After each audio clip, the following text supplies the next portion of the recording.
Hola, hola a todos. Si has usado Duolingo alguna vez, seguramente has visto que se usan palabras como carro, pero en España se dice diferente. Existen muchas palabras que son diferentes entre España y Latinoamérica. Hoy en Linguarte te vamos a mostrar las más importantes. ¡Empezamos! Nuestra lista incluye las palabras más genéricas usadas en España y Latinoamérica.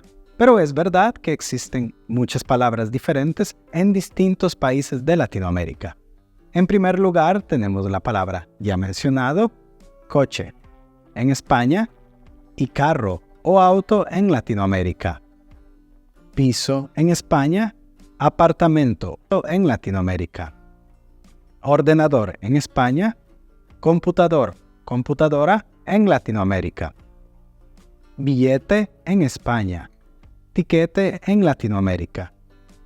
Bolígrafo o boli en España. Pluma, lapicero en Latinoamérica. Frigorífico, nevera en España.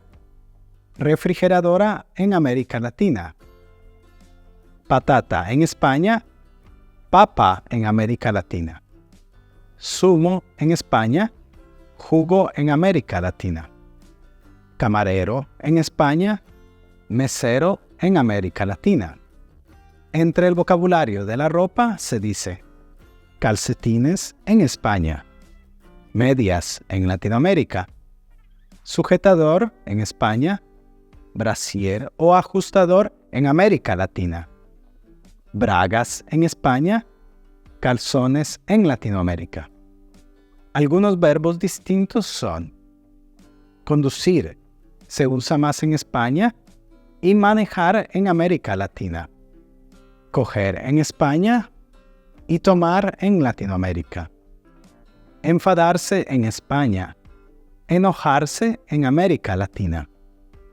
Echar de menos en España. Extrañar en América Latina. Aparcar en España. Estacionar en Latinoamérica. Esperamos que hayas encontrado esta lección útil. Escribe en los comentarios qué otras palabras incluirías.